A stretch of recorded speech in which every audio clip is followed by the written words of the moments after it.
That's the truth. All right, everybody. Thank you very much. It's 2:03. We are here to get started right on time. I'm super excited today. I'm joined by Laura Shugam, the Global Corporate Responsibility Reporting and Operations Director, which is a mouthful of a title. We're going to talk about a lot of stuff. You guys just released a little over a week ago your 10th annual corporate responsibility report. So a lot of this conversation is going to be around the strategy, the outcomes, the what went into doing that.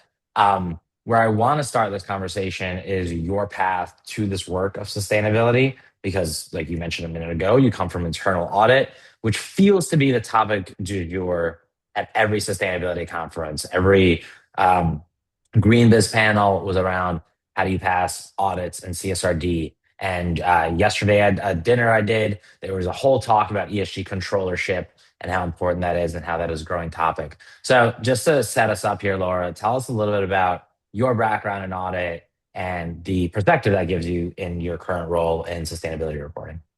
Yeah, absolutely. Happy to talk about that. I thought I was an internal audit lifer. Let's just start with that. So I started internal audit right out of college after a stint at KPMG. I've been in a variety of industries, a variety of companies, usually about 3 years and out before I'd get bored with like the same internal audit topics every 3 years. You get on that like site audit rotation, et cetera. And then I ended up at Cencora kind of by happenstance, formerly AmerisourceBergen, spent 4.5 years as an internal audit manager and then senior manager. And then randomly a couple years ago got staffed on a community impact audit. So evaluating community impact controls around donations, the foundation, et cetera. Really enjoyed the work and was shockingly, this never happens in internal audit, invited back. And they were like, please come audit other aspects of, at the time, ESG. So I looked at, I believe, the seventh annual report at the same time as the assurance provider was looking at the report, provided recommendations, et cetera. And then CSRD started to become something that we needed to think about. And so, again, shockingly, invited back. And so this time around, a CSRD readiness assessment. And so, with that readiness assessment, really unveiling that we needed to have more rigor, financial type controls, which is really my bread and butter around financial reporting, risk and control, understanding how do you take something that is very, very structured and apply it to unstructured data.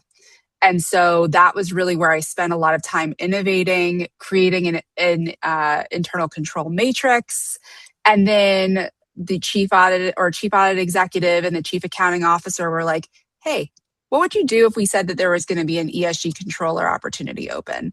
And I was like, well, I never thought I'd leave internal audit, but sure. So, but I found that this work was really an intersection between what I care about personally and what I'm passionate about professionally.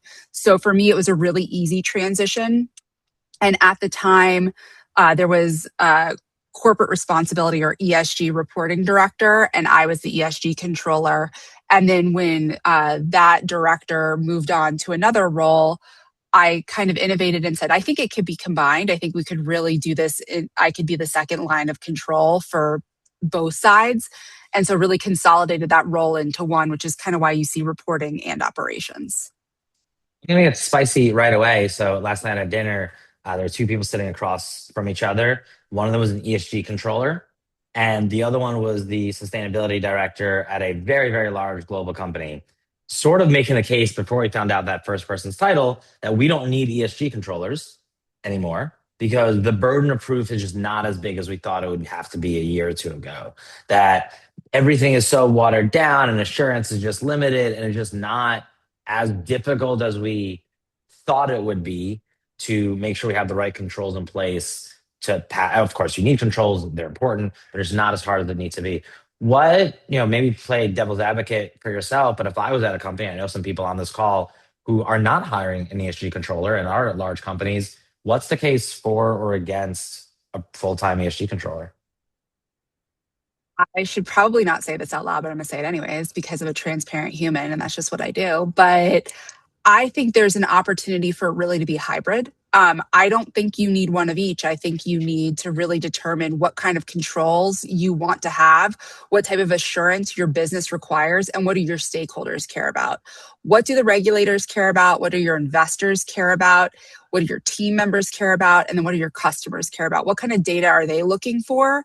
And then ultimately, how much rigor do you need behind that? Because as much as I do this because, or I got involved in this because of CSRD readiness, that's not really the impetus of what I'm doing. I'm really more focused on driving business value for customers. So, yes, I'm providing data to the EU. Yes, I'm providing data to California.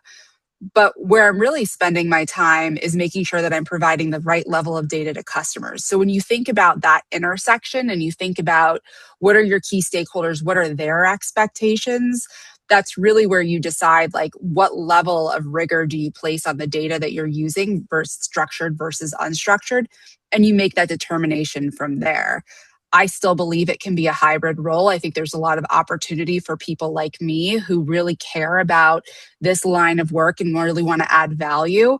And I also think there's an opportunity for reporting professionals to flex into that financial rigor and pick up those skills too. So I really see it going both ways. And it's really at the end of the day, what does your company need? What do your investors and your stakeholders and your customers ultimately want from you and what you're reporting on?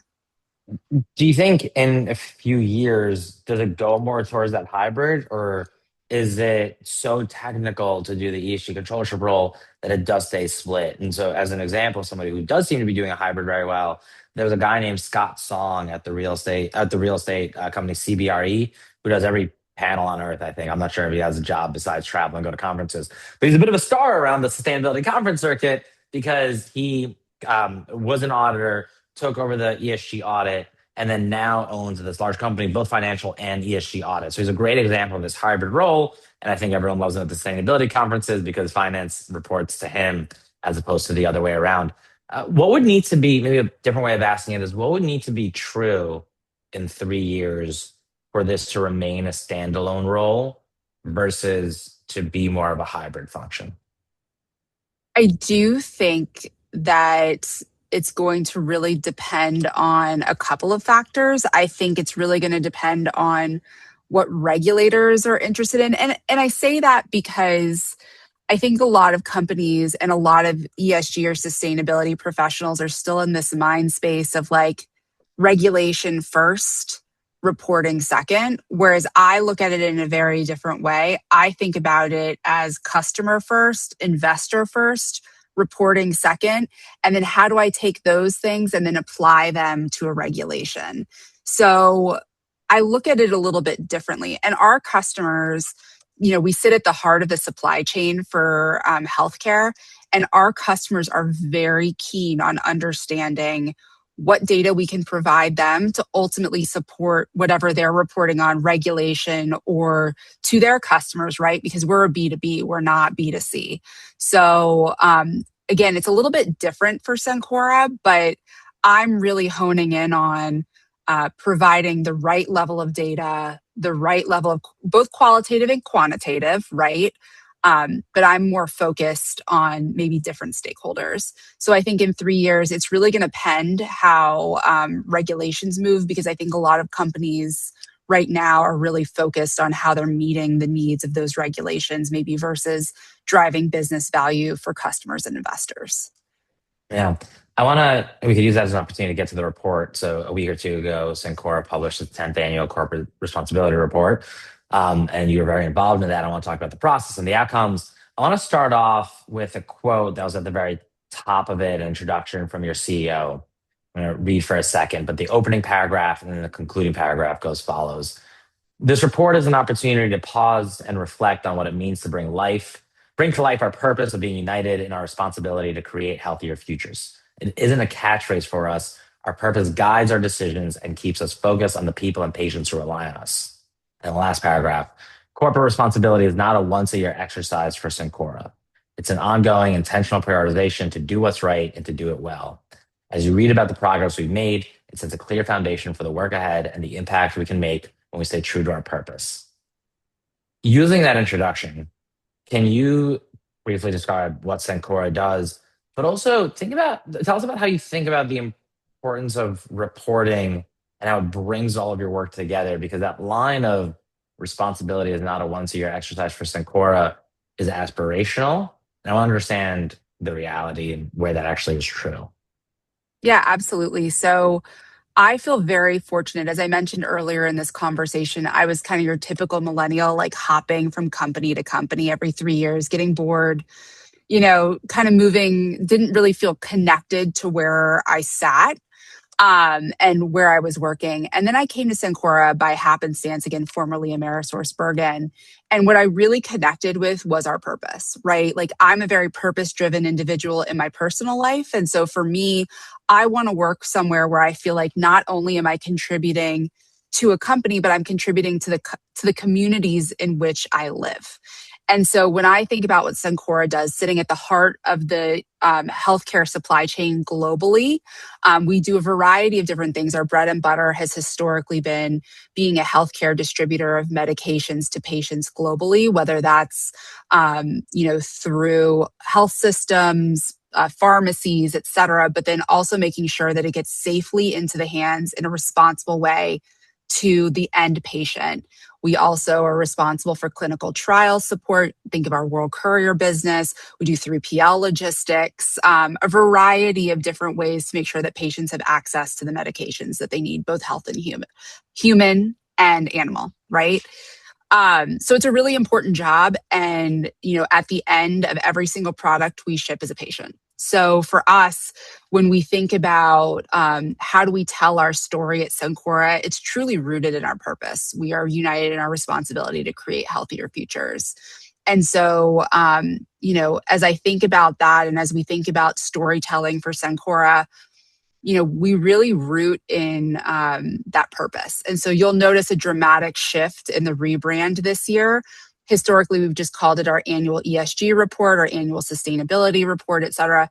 This year, we deliberately called it our purpose in action because this is a report that's really rooted in why we do what we do every day. And corporate responsibility is not something that is just a marketing material. It's not a marketing ploy. It's not something we just do once a year. It is something that we continuously iterate on throughout the year. It's built into our operations everywhere from our resilient and sustainable operations in our supply chain to how we show up for our communities through volunteerism, and then, our foundation. We also really care about our team members and making sure that they feel purpose driven, and that they have everything that they need to support their well being outside of work. And so that's the story we really try to tell. And as I was talking about earlier, we're really stakeholder focused. We have been historically, but what we did this year as part of that journey, and I know we're going to get into it, was we spent time with about 25 internal stakeholders. And this was aside from our materiality assessment, which we refreshed this year.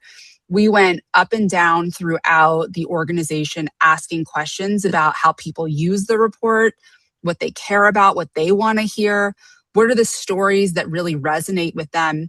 And ultimately, we determined what we wanted to do was take our purpose, think about how it's in action, but through the hero's journey, which is a journalism term that a lot of people use to tell stories. And so, how is Cencora, our patients, our partners, including our nonprofit partners, how are our team members really those heroes that make sure that patients have access to the medications that they need? And so, again, it's woven into everything that we do. Any meeting that you go to is really opened with our purpose. It's something that we live and breathe. And if you're not really aligned to it, you're probably not going to, this isn't going to be a place that you stay long term. Yeah, we'll get into the tactics in a second, but you said a few times that Cencora is a place where you finally got to feel authentically like you're doing the work that matters to you. You've been there for 6 or 7 years now. You just ended this with saying um, every meeting starts with our purpose. There's a patient at the end of the line here. One of the things that I think and talk a lot about is companies. I think one huge mistake that we in the corporate responsibility world at large made 4 years ago or so is we forced every single company to take a stance on every single issue, and you do not have to comment or make a face here at all.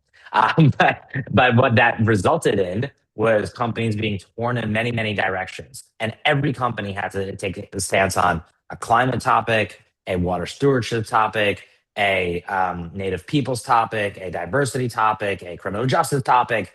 All of them had to have a stance. And if you didn't have to in writing, at least it certainly felt that way, or companies were doing that. And what that resulted in is my favorite example of this nearly gone wrong is I know a company that does background checks as a software company that's relatively large, and they have a wonderful program helping formerly incarcerated people basically, I don't know if the right word is rehabilitate, so that they can get back into the workforce. That is so aligned and that is so impactful and that is so useful. And I hope every dollar that they spend on social impact goes into that work. And climate is just not really culturally aligned. It's not like there's not really a climate topic relevant to their business. And a lot of people are pushing them to do a lot on climate, and they just never felt right to them. And I think it was just a mistake that pushed people apart. My question at the end of that mini rant is, what do you think would be your advice to somebody at a company that is not in the healthcare space, that doesn't have this such an obvious tie to responsibility for human health and people's lives, where emissions matter and supply chain integrity matters and safety, like it does at Cencora? If you were to step into a cybersecurity company or a random a farm or a CPG brand, what would be your approach to figuring out what they should or should not invest in when it comes to corporate responsibility?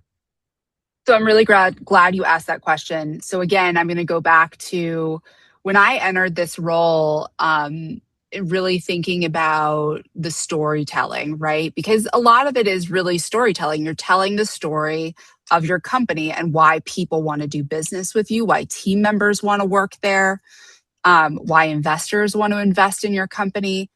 I always start there. And when I came into this role, aside from the ESG controller role, and moved into this more formally into this hybrid role, I spent the first 3 months interviewing stakeholders internally, externally, across our company to understand and then triangulate through that. And this wasn't a materiality assessment. This was before the materiality assessment. This was me thinking about the ninth report of what do people care about, and then creating a roadmap to get to the place where I am telling the story that generates the most impact for Cencora. So you notice a substantial difference between our eighth report or seventh report into even our ninth report was kind of that like iterative moment where we change paths. And you'll see even on the cover page, we focus on our team members who are the heroes of Cencora. And again, you're absolutely right. We are in a different industry than a lot of other companies where we focus on our patients. So for us, when I talk to every single person across the board, internal, external, even a board member, our governance chair, the first thing they said was, we really care about patients and we're rooted in our purpose to create healthier futures. And so telling that story is use the topics that really resonate with that storytelling. And so, this isn't a regulatory report. This is a voluntary report. And so for us, we do align to GRI, to SASB, et cetera. And we do tell that story, but you notice that it's at the back of the report. The front part of the report are the material topics that we want to iterate on, that we want to tell the story of our impact. So that's how I did it. And that's how I thought about it. And that's what I would tell others is like, ask the people that are reading the report. Like, they'll tell you what they want to read about. Like, they're pretty honest about it. They don't want to read fluff. They want to read the things that are actually going to make them want to be here and be with you. Yeah. Let's talk tactics. So putting together Sure. a report like this that again came out about 2 weeks ago, what was the first step? Yeah, when did you start this? Who was in the room? What was that meeting? Meeting number one to say it's time to start planning for our 10th report. What happened?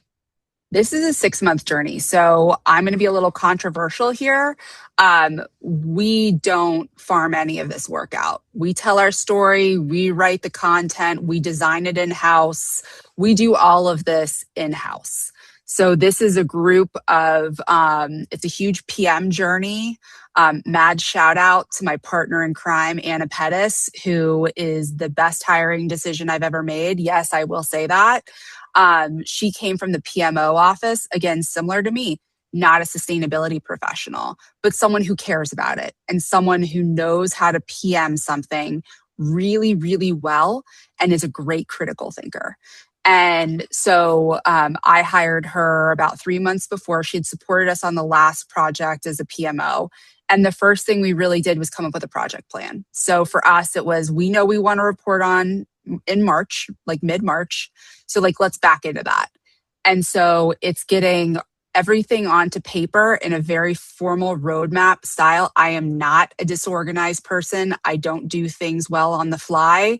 If I don't have a roadmap, it's not going to get done.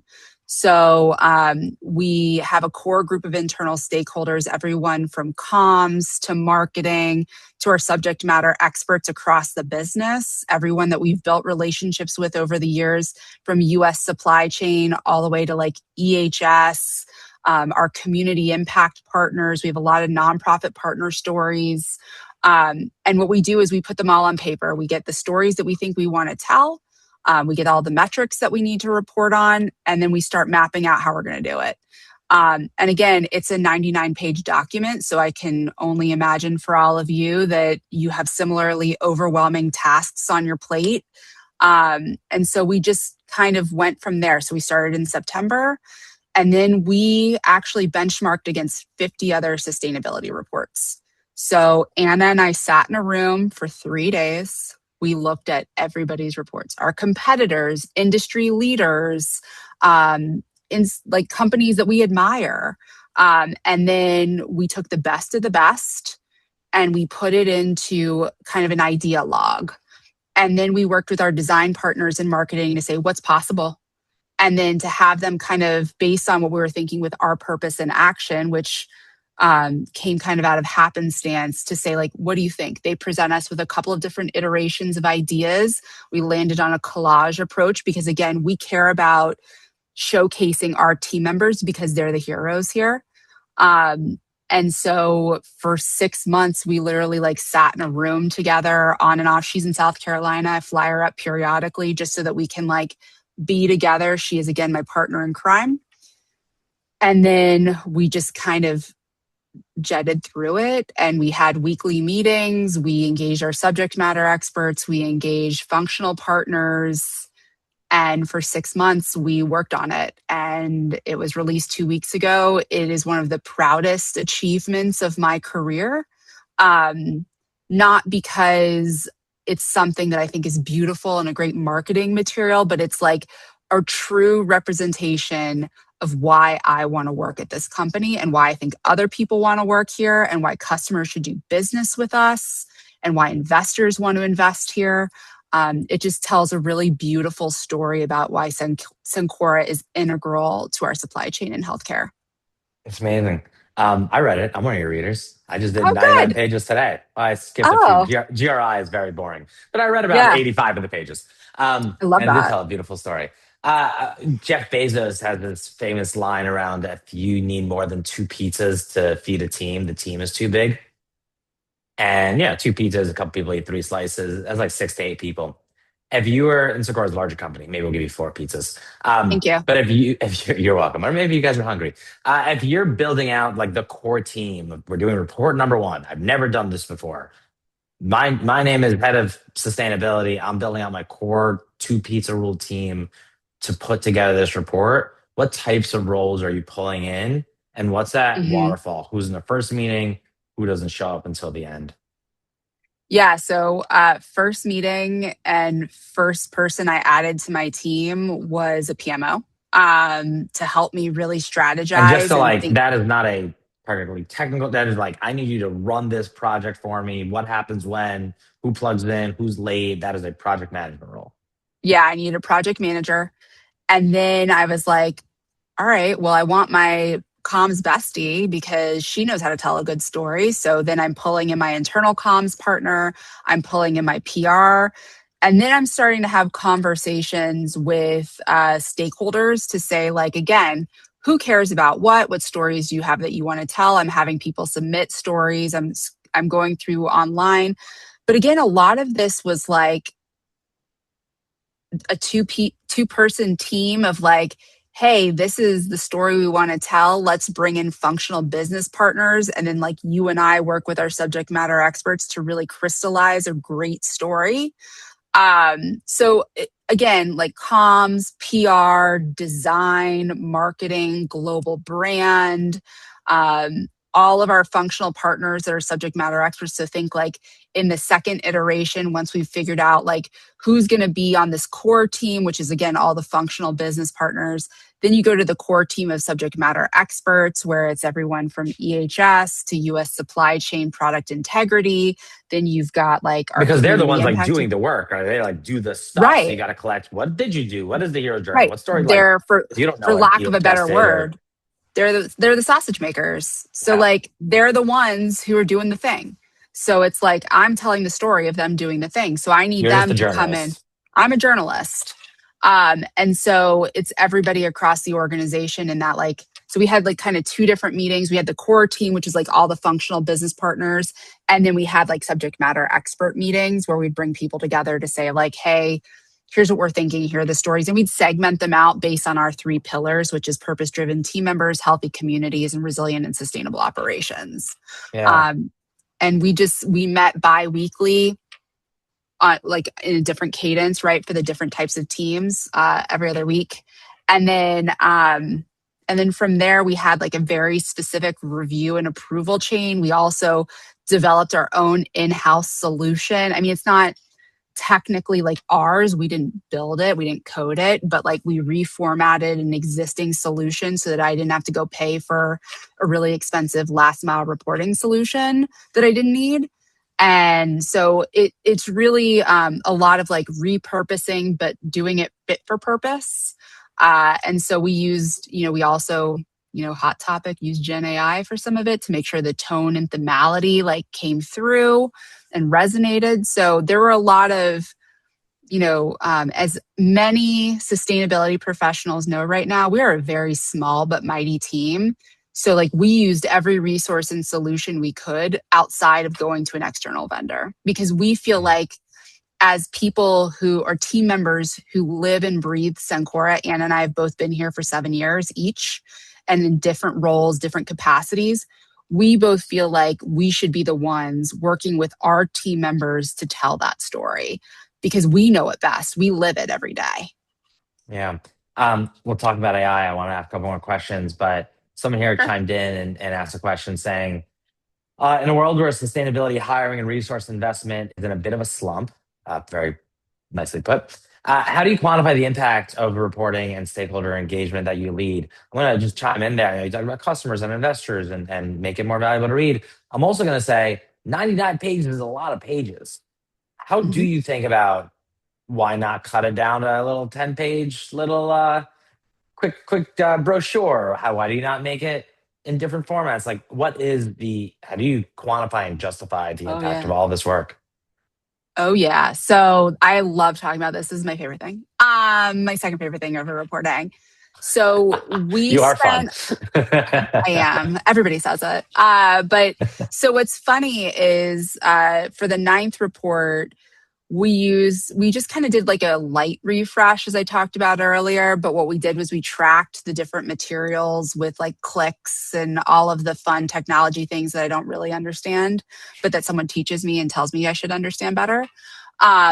And so what we realized, we had three different report types. We had a 2-pager, we had a 10-pager, and then we had our really, really lengthy GRI reporting index, and we had our microsite.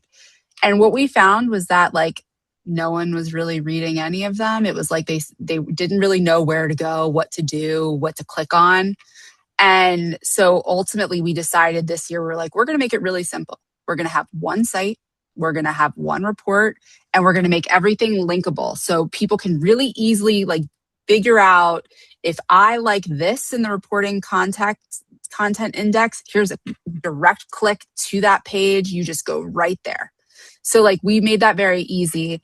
And then we're tracking a lot of more, like a lot different metrics this year with our reporting and our PDF. We have an enhanced PDF, so we know exactly what people are looking at, why they're looking at it, et cetera.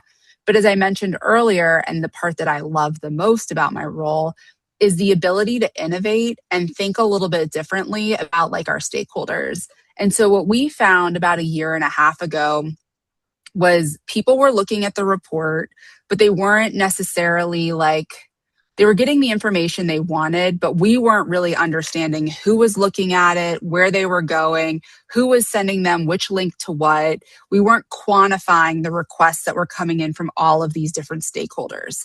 And so what we ended up doing was building an intake form, like a request intake form, to really quantify and understand, especially from our key stakeholders, so our customers and our investors.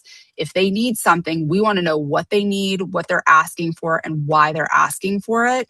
And what we ended up finding when we did this through a very like rigorous process that we have dashboarding over, that we built in house, is that we get like 2 requests a day from like customers, from investors, whether it's like data they need that comes from the report, but that they're using for an RFP or a tender.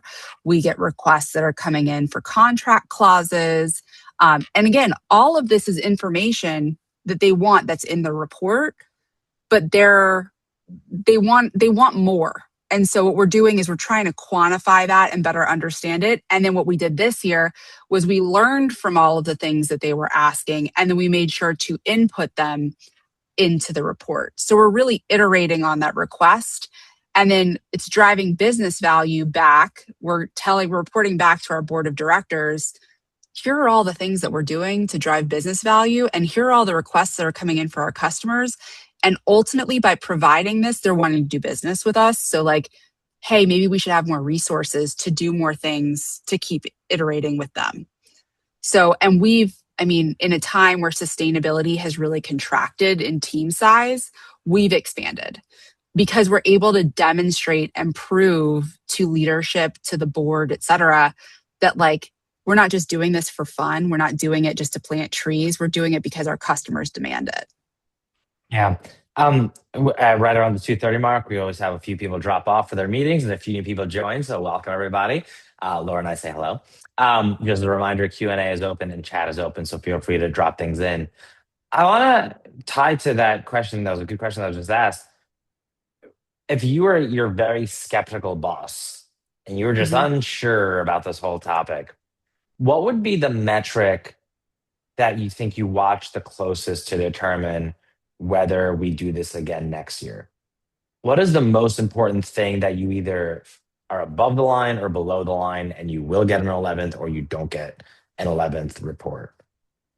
I think, again, it's not necessarily the clicks on the page, like around the specific report. It's our intake form and literally the amount of requests. Like, I think I looked yesterday, we're not even halfway through our fiscal year. Maybe we are. No, we are halfway. Oh boy, it's been a year. We have had over 175 requests from customers and investors just in the first half of the year. And that's what I use. Like, as much as I'm like, oh, yay, people are reading the report. They really love the videos that we made. They're so fun. Like, it's really, again, like, I'm trying to generate like reports that show ROI of the work that we're doing, which ultimately is part of the story. Like, we have the storytelling aspect that gives them the thing. But like, in order for me to demonstrate ROI, it can't just be like random clicks that could be from my mom and my grandma. It's like knowing specifically that a manufacturer partner in pharma has requested 5 lines of, environmental data or GHG emissions data, and it's part of an RFP. And because of that and the financial implications, we won the business, like, because they really liked it. So that's the thing that I keep replaying to senior leadership. Again, not regulations. It's literally customer and investor driven. It's how many investor Yeah. calls I get on where they're asking questions about SBTI targets. Like, those And does are that the things. slump over time? Like, is that unique to Cencora because you're in this like global pharmaceutical logistics business? Does that change over time? I mean, there were charts 2 years ago. I wrote a book like 3 years ago, and I had a chart in there about here's the number of or the average times that sustainability issue was brought up in an investor call and went up and up and up and up and up. And I don't have the latest chart, but I bet it's down and down and down and down over the last couple of years. For you, it's I still the big thing. It is. It's still a thing. And I think part of it too is like, again, um, it's partially what we do as a Yeah. business, right? But it's also kind of partly where we play because we're a global company. So it's a little bit of both. I understand like the implications for US based businesses. Like it's tough. It's a tough time right now. And we, again, operate in a little bit of a different footprint. So maybe it's a little different for us. But again, anyone that I talk to, I'm like, if you can root the story to what your stakeholders that are paying you money care about, that's the business case. Like Yeah. that gets you more That's it. headcount. That's That's it. it. You brought up AI, not me. So let's talk about it for a little bit. Oh, And then we'll get into some of the operational stuff. But one use case you mentioned for AI is that you ran it through to check your writing, sort of make sure everything connected well and did a good job. What were the most impactful places in which you used AI? And by the way, in your report, one of your core pillars, my page refreshed, so I lost the actual text, but the company talks a lot about this AI transformation and ways to be more efficient and effective and get things right more often or wrong less often. It was all written up. So it's a core pillar of work that you unoriginally, I suppose, are going through in the market. What were the most impactful uses of AI in your process? so I am a big fan of human in the loop, right? So like I believe that AI, in its truest form, Gen AI can get you 70% of the way there, but then you have 30% of the way on your own too.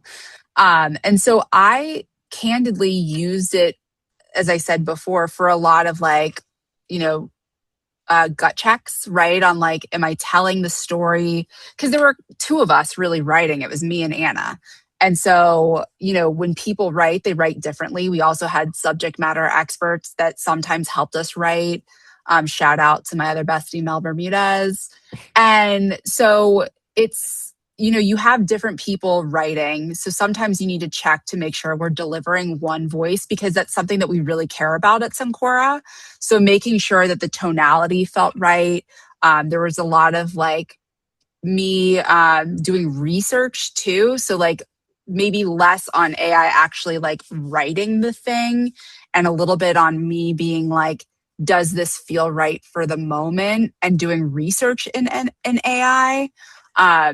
I'm a big proponent of productivity and efficiency. So anywhere where I can like gain that level of efficiency, even from a project management perspective. So some of that was used for AI with like roadmap development, et cetera. Be specific there because I think that's interesting. Let's talk about roadmap development.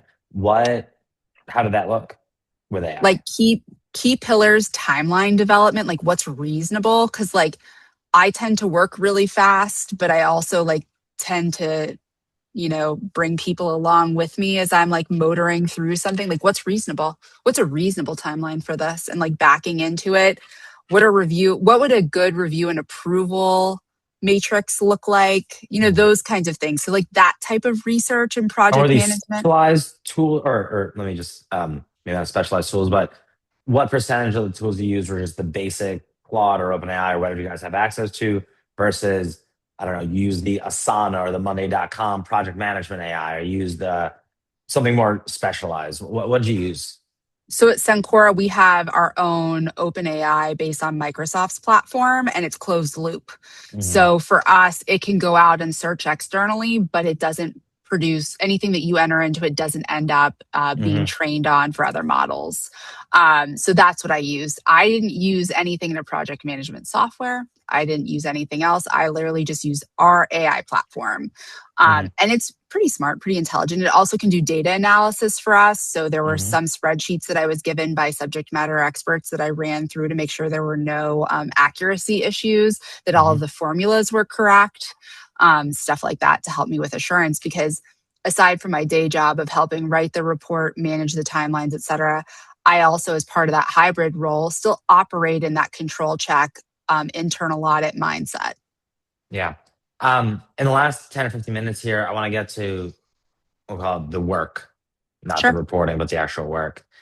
I come at this from a climate risk lens. I think that's always most interesting to me, but especially for your business and logistics business in Yeah. healthcare, climate risk is one of your core pillars. It's something you focus on a lot because if a drug can't get somewhere because a road has been ruined by a hurricane, that's a risk. If it's too hot and you got to throw out vaccines because the refrigerator broke, that's a risk. If your goods are stuck in a port and the sea level has risen, so the port is closed, that's a risk. All examples you guys give or versions of it that you guys talk about. Tell me about the operations as much as you're able to, of like, what is that work of resilience? We'll focus on that more than some other aspects. What does that work of resilience look like at Cencora? Maybe give me that hero's journey of some activity or process or system that you guys have in place that you just think is most impactful and you wish more people knew about. Yeah, so we have a pretty robust business continuity team, both built into our legal function, but then also that works with, our enterprise risk management team, our global watch team. So security and operations sits under that.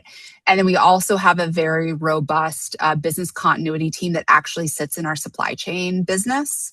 And so all of those teams really work together to get ahead of whatever's coming, right? And sometimes you can, sometimes you can't. Sometimes there's a physical risk that you just didn't anticipate, and that does happen, right?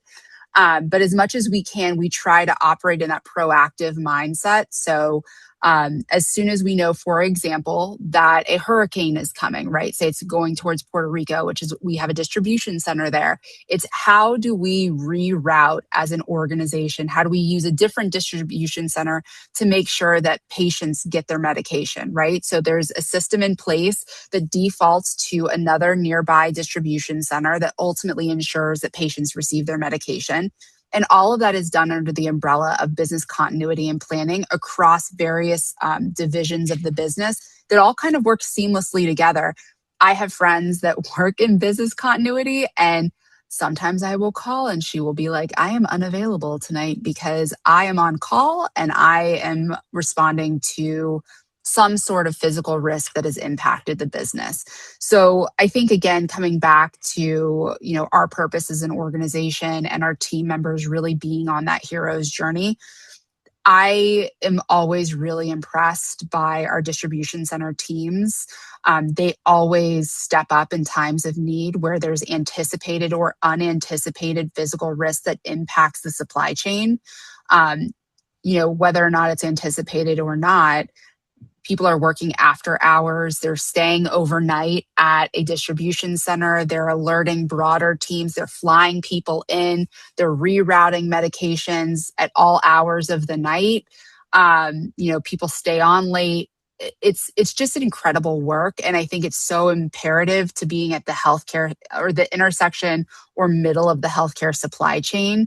And I think our company just does it really well and has team members that are so rooted in what we do and care so much about the patients that we serve that they go above and beyond to make sure that someone doesn't miss a medication. Yeah. I think one of the maybe tensions or goals of many sustainability practitioners is a lot of the job by nature is pull, meaning pulling from other people at your company, their data, their stories, their experiences. And the examples you just gave, obviously, you guys have a wonderful business continuity team because it's so relevant and so material to your business. You pulled from them, you collected their stories, their experiences, their information, and then put that into your report. And I think that's true for emissions, that's true for a lot of things. And I think what I hear a lot of sustainability people looking for ways to do is to push, meaning to bring ideas, to bring tooling, to bring support, to help to do something new, not just ask for stuff to put into a report or regulatory filing or answer a customer question, which is super, super important, but to provide value back to the business in some way. A, do you agree or disagree with that framing? And B, what are some ways in which you don't just pull from the business, but push and give things to whatever department that Yeah. is in business continuity or any center? That's such a wise way to look at it, I think, because you're absolutely right. Like, we create this beautiful 99-page PDF, and we're like, hey, everybody, look what we did. Like, based on your work, all of the great stories you told us that we begged you for 6 months. So, the other thing that we heard during those stakeholder interviews that I talked about earlier was from our key commercial leaders across the enterprise. What can you deliver to us to make our lives easier? Because our customers do care about this. So instead of me being like, hey, here's a 99-page report, go find what you need, like really tailoring for my business needs in my country what our customers care about, like metrics, stories, really geared versus like a 2-page document that's about like our global enterprise. Well, Cencora is a very diversified company. We do a lot of different things. Our customers for our 3PL business don't necessarily care about the same things that our customers for World Courier and clinical research care about, right? They're two different customers. So what we did in year one of my tenure last year for the ninth report was like create a couple, like pilot a couple of like individual PowerPoints and documents that specific customer or specific salespeople could use for customers, right? And we did it for a couple businesses. We thought, we'll try it, we'll see if people like it. And they're using it, right? And they did. And so this year, what we did was make it even more robust and create it for all business segments that need it. And so that's what we did is we went and created all of these materials. It took many, many weeks. It added to our timeline. But instead of like just pulling, we were like, we want to push something back to them to give them what they need to be successful. That's amazing. So you maybe a good way of summarizing that is you pulled from the operations department and pushed to the sales team. You said, let me consolidate the work that we're doing on the ground and logistics and business continuity and everywhere else, and bring that in the right format to the sales team so that they can communicate, or the customer support team or whatever, so they can communicate that with customers. Is that right? Exactly. Yeah. I want to wrap up with just a couple more questions on my mind here, but if anyone Sure. wants to chime in, you're welcome. Um, Question one is sort of reflections.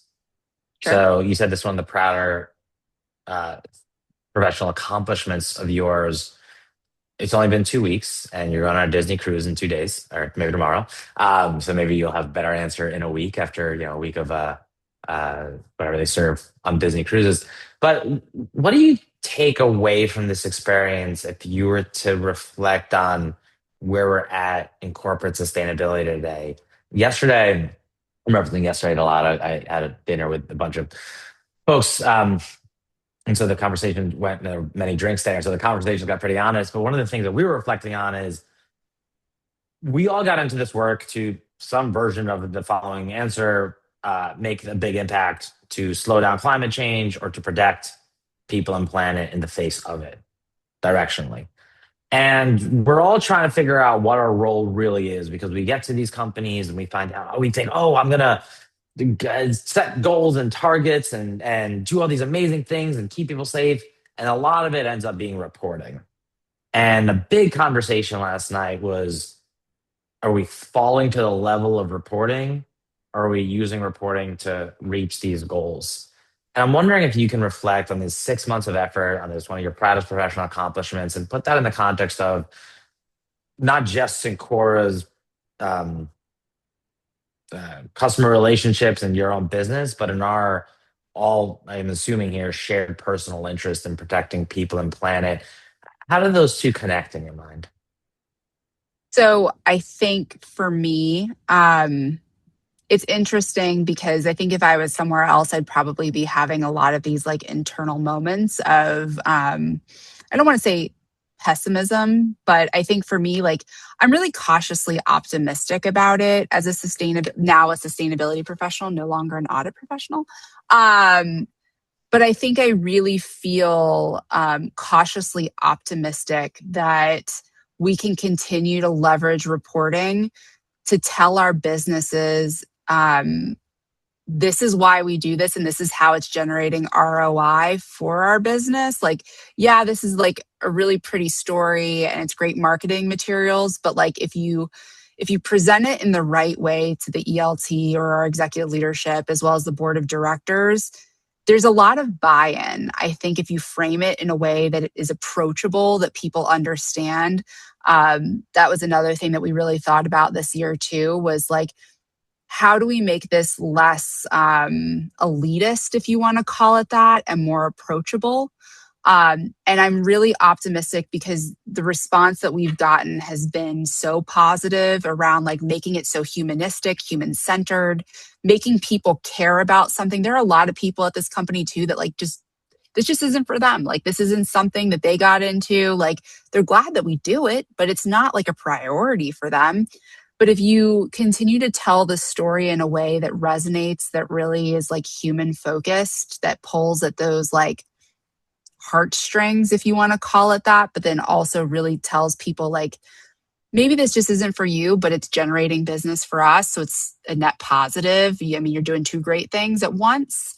It seems like that's been a really good spin in a time that I think it can be kind of hard to be a sustainability professional and think that, it's not something that people really care about anymore now that it's like not the topic du jour.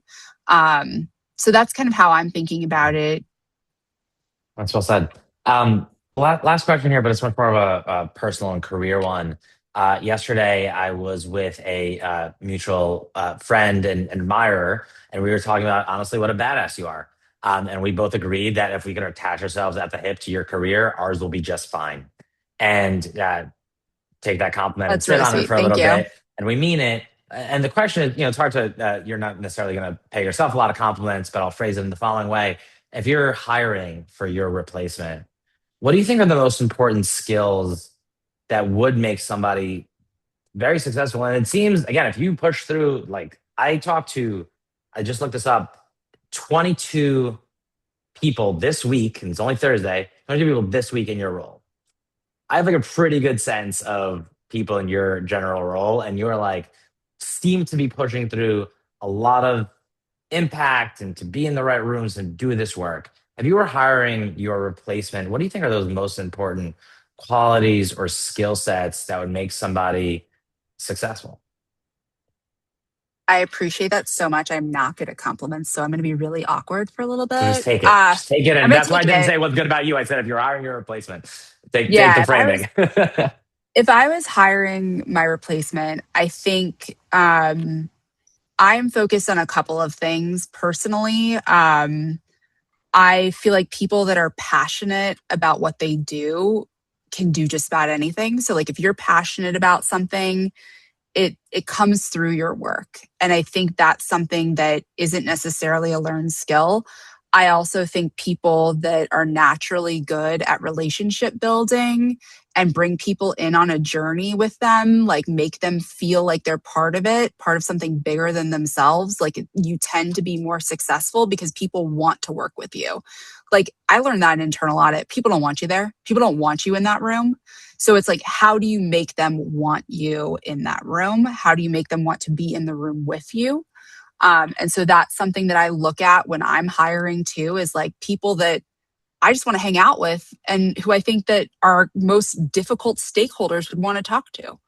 And then last and certainly not least is a tenacity, like that you don't just take no for an answer. You kind of solution build and bring people those solutions and do it with a level of tenacity that's approachable.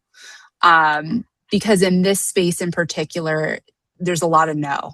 There's a lot of like, this is expensive, or this $50 million investment in electric vehicles just doesn't feel great, like in margins that are small, right? And you have to be willing to say like, here's how I can get you to that, and like please don't close the door in my face, and I'm going to be the squeaky wheel, and you're going to be so annoyed with me that you're going to want to hang out with me, and ultimately we're going to get this done, but in a really nice way.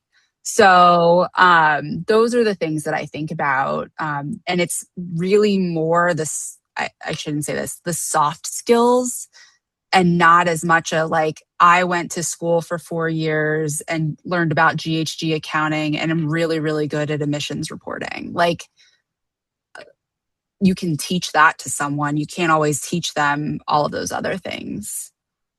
Amazing. Laura, you rock. I appreciate it very much. Thank you everybody for joining. We do this pretty much every single week. I dropped in the chat a few of the ones we got coming up with the head of sustainability at ChargePoint, at Universal Music Group, at Unity, BI product training in between. So hopefully it's a great chance for everybody to learn and connect. Thank you all very much. Laura, enjoy the Disney cruise. What a Thanks. blast. I Can't hope I wait. don't see you in LaGuardia 24 hours later. We got a big problem if we do. But thank you everybody very much. And Laura, thank you so much. Thanks. Have a great day, everybody. Bye.